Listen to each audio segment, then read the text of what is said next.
Lord. ಪ್ರಿಯ ದೇವರ ಮಕ್ಕಳೇ, ಯೇಸು ಕ್ರಿಸ್ತ ನಾಮದಲ್ಲಿ ನಿಮ್ಮೆಲ್ಲರನ್ನು ವಂದನೆ ಹೇಳ್ತೇನೆ. ಈ ಸಮಯದಲ್ಲಿ ಒಂದು ವಾಕ್ಯ ಓದ್ಕೊಳ್ಳೋಣ. ಕೀರ್ತನೆ 118ನೇ ಅಧ್ಯಾಯ 1ನೇ ವಚನ ಓದ್ಕೊಳ್ಳೋಣ. ದೇವರಿಗೆ ಸ್ತೋತ್ರ. ಯೆಹೋವನಿಗೆ ಕೃತಜ್ಞತೆ ಸ್ತುತಿ ಮಾಡಿರಿ, ಆತನು ಒಳ್ಳೆಯವನು. ಆಮೇನ್. ಆತನ ಕೃಪೆಯು ಶಾಶ್ವತವು. ದೇವರು ನಮಗೆ ಸ್ತೋತ್ರವಾಗಲಿ. ಪ್ರಿಯ ದೇವರ ಮಕ್ಕಳೇ, ನಾವೇನು ಮಾಡಬೇಕು? ಯೆಹೋವನಿಗೆ ಯಾವಾಗಲೂ ಕೃತಜ್ಞತೆ ಉಳ್ಳವರಾಗಿರಬೇಕು, ಸ್ತೋತ್ರ ಹೇಳಬೇಕು. ನಾವು ದಿನವೆಲ್ಲ ಏನು ಮಾಡಬೇಕು? ದೇವರನ್ನು ಕೊಂಡಾಡಬೇಕು. ನಮಗೆ ಕಷ್ಟ ಬಂದಾಗ ನಾವು ಸ್ತೋತ್ರ ನಿಲ್ಲಿಸ್ಬಿಡ್ತೇವೆ, ಆರಾಧನೆ ನಿಲ್ಲಿಸ್ಬಿಡ್ತೇವೆ, ಪ್ರತಿಯೊಂದು ಕಾರ್ಯ ನಿಲ್ಲಿಸ್ಬಿಡ್ತೇವೆ. ಆದರೆ ನಮಗೆ ಎಲ್ಲ ಸುಖ ಇದ್ದಾಗ ದೇವರೇ ಸ್ತುತಿ ಮೇಲೆ ಸ್ತುತಿ ಬರ್ತಾವೆ. ದೇವ್ರು ನಮಗೆ ಸ್ತೋತ್ರವಾಗಲಿ. ಅದಕ್ಕೋಸ್ಕರ ನಾವು ಯಾವಾಗಲೂ ಕಷ್ಟದಲ್ಲೂ ಸುಖದಲ್ಲೂ ಏನು ಮಾಡಬೇಕು? ದೇವರಿಗೆ ಕೃತಜ್ಞತೆ ಉಳ್ಳವರಾಗಿರಬೇಕು. ಯಾವಾಗಲೂ ಸ್ತುತಿ ಸ್ತೋತ್ರ ಹೇಳ್ಕೊಂಡಿರಬೇಕು. ಯಾಕಂತಂದರೆ ಸ್ತೋತ್ರದಲ್ಲಿ ಅನೇಕ ಅದ್ಭುತಗಳಿದೆ. ಯಾಕಂದರೆ ಯೇಸುವಿನ ನಾಮದಲ್ಲಿ ದೊಡ್ಡ ದೊಡ್ಡ ಅದ್ಭುತ ಕಾರ್ಯಗಳವ. ಯಾಕಂತಂದರೆ ಈ ದಿನಗಳಲ್ಲಿ ಯಾರು ಬಿದ್ದು ಹೋಗಬಾರ್ದು. ಯಾಕಂದರೆ ಯಾವಾಗಲೂ ದೇವರನ್ನು ನಾವು ಕೊಂಡಾಡಬೇಕು, ಯಾವಾಗಲೂ ದೇವರ ಧ್ಯಾನ ಮಾಡಬೇಕು, ಯಾವಾಗಲೂ ನಾವು ವಾಕ್ಯದಲ್ಲಿ ಪ್ರಾರ್ಥನೆಯಲ್ಲಿ ಇನ್ನೂ ಹೆಚ್ಚಾಗಿ ಬೆಳಿಬೇಕು. ಪ್ರಿಯ ದೇವ್ರ ಮಕ್ಕಳು, ಯಾಕಂತಂದರೆ ಕಷ್ಟ ವೇದನೆ ಈ ಲೋಕದಲ್ಲಿ ಇದ್ದೇ ಇದೆ. ಅದಕ್ಕಾಗಿ ನಾವು ಯಾವುದಕ್ಕೂ ಹಿಂಜಾರಿ ಹೋಗದೆ ನಾವು ಸುಖವಾಗಿ ಯಾವಾಗಲೂ ಸಂತೋಷ ಉಳ್ಳವರಾಗಿರಬೇಕು.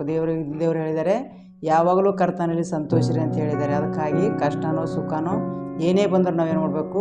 ಸ್ತುತಿ ಸ್ತೋತ್ರ ಹೇಳಬೇಕು. ಯೆಹೋವನಿಗೆ ಕೃತಜ್ಞತೆ ಸ್ತುತಿ ಯಾವತ್ತೂ ಮಾಡಬೇಕು. ನಾವು ಕೃತಜ್ಞತೆ ಹೇಳಬೇಕು. ದಿನವೆಲ್ಲ ನಮ್ಮನ್ನು ಎಷ್ಟೊಂದು ಅದ್ಭುತ ಕಾರ್ಯ ಮಾಡ್ತಾರೆ.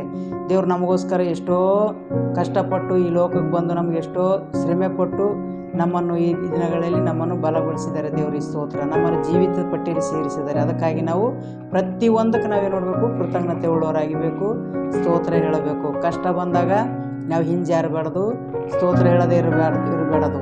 ಅದಕ್ಕಾಗಿ ಸುಖದಲ್ಲಿ ಕಷ್ಟದಲ್ಲಿ ಎರಡಲ್ಲಿ ನಾವೇನು ಮಾಡಬೇಕು? ದೇವರನ್ನು ದಿನವೆಲ್ಲ ಸಂತೋಷದಿಂದ ನಾವು ಆರಾಧಿಸಬೇಕು. ದೇವ್ರು ನಮ್ಮ ಸ್ತೋತ್ರವಾಗಲಿ. ಎಡೆಬಿಡದೆ ನಾವು ನೋಡಬೇಕು, ದೇವರನ್ನು ಕೊಂಡಾಡಬೇಕು. ಅದಕ್ಕಾಗಿ ನಾನು ಪ್ರಾರ್ಥನೆ ಮಾಡ್ತೀನಿ. ಪರಿಶುದ್ಧನೇ ಪರಿಶುದ್ಧನೇ ಪರಿಶುದ್ಧಾತ್ಮನೇ ನಿನಗೆ ಸ್ತೋತ್ರ. ಕರ್ತನೆ ತಂದೆಯಾದ ದೇವರೇ ನಿನಗೆ ಸ್ತೋತ್ರಪ್ಪ.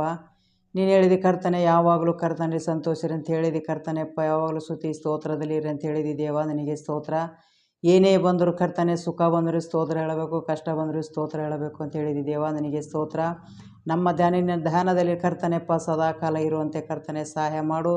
ನಿನ್ನ ಕೃಪೆ ಶಾಶ್ವತವಾಗಿದೆ ಕರ್ತನಿಗೆ ಸ್ತೋತ್ರಪ್ಪ. ನಿನ್ನ ಚಿತ್ತವಂತೆ ನಮ್ಮನ್ನು ಬಲಪಡಿಸು ದೇವ. ಈ ಲೋಕದಲ್ಲಿ ಎಷ್ಟೇ ಐಶ್ವರ್ಯ ಅಂತಸ್ತು ಇದ್ದರೂ ಕೂಡ ಕರ್ತನೆ ಶಾಂತಿ ಸಮಾಧಾನ ಇರೋದಿಲ್ಲ ದೇವ, ನಿನಗೆ ಸ್ತೋತ್ರಪ್ಪ. ನಿನ್ನ ಕೃಪೆ ಒಂದೇ ಕರ್ತನೆಪ್ಪ ನಮಗೆ ಶಾಂತಿ ಸಮಾಧಾನ ಕೊಡೋದು. ಸ್ತುತಿ ಸ್ತೋತ್ರದಲ್ಲಿ ಕರ್ತನೆಪ್ಪ ಅನೇಕ ಕಾರ್ಯಗಳು ನಡೆಯುವಂಥವಾಗಿದೆ ದೇವ, ನಿನಗೆ ಸ್ತೋತ್ರ. ನಿನ್ನನ್ನು ಹಗಲ ರಾತ್ರಿ ಕರ್ತನೆ ಕೊಂಡಾಡುವಂತೆ ಸ್ತುತಿಸುವಂತೆ ನಮ್ಮನ್ನು ಬಲಪಡಿಸು ದೇವ, ನಿನಗೆ ಸ್ತೋತ್ರ ಕರ್ತನೆ. ಇಡೀ ಲೋಕದ ಎಲ್ಲ ಮಕ್ಕಳನ್ನು ಈ ದಿನಗಳಲ್ಲಿ ಬಿಡುಗಡೆ ಕೊಟ್ಟು ನಿನ್ನ ಮಕ್ಕಳಾಗಿ ಜೀವಿಸುವಂತೆ ಸಹಾಯ ಮಾಡು ದೇವ, ನಿನಗೆ ಸ್ತೋತ್ರ. ಎಲ್ಲದರಲ್ಲಿ ಕರ್ತನೆ ಜೀವ ಉಳಿದ್ರೆ ಕರ್ತನೆಪ್ಪ ಯಾವಾಗಲೂ ಸ್ತುತಿಸುವಂತೆ ಸಹಾಯ ಮಾಡು ಕರ್ತನೆ. ಕಷ್ಟದಲ್ಲಿ ಸುಖದಲ್ಲಿ ಕರ್ತನೆ ಎಲ್ಲರೂ ಈ ದಿನಗಳಲ್ಲಿ ಒಬ್ಬೊಬ್ಬರಿಗೆ ಬಲಪಡಿಸಿ ಎಲ್ಲರೂ ಜೀವನ ಕಂಡುಕೊಳ್ಳುವಂತೆ ಈ ಲೋಕದಲ್ಲಿ ಕರ್ತನೆ ಶಾಂತಿ ಸಮಾಧಾನಕ್ಕಾದ ಕರ್ತನೆಪ್ಪ ಒಬ್ಬೊಬ್ಬರಿಗೆ ಕೊಟ್ಟು ದಯಪಾಲಿಸು ದೇವ, ನಿನಗೆ ಸ್ತೋತ್ರ. ಒಂದೊಂದು ಕುಟುಂಬದಲ್ಲಿ ಎಷ್ಟೋ ಸಮಸ್ಯೆಗಳು, ವೇದನೆಗಳು, ಚಿಂತೆಗಳು ಇರುವಾಗ ಕರ್ತನೆ ಅವರಿಗೆ ಶಾಂತಿ ಸಮಾಧಾನ ನೆಮ್ಮದಿ ಕೊಡು ದಯಪಾಲಿಸು ದೇವ, ನಿನಗೆ ಸ್ತೋತ್ರ.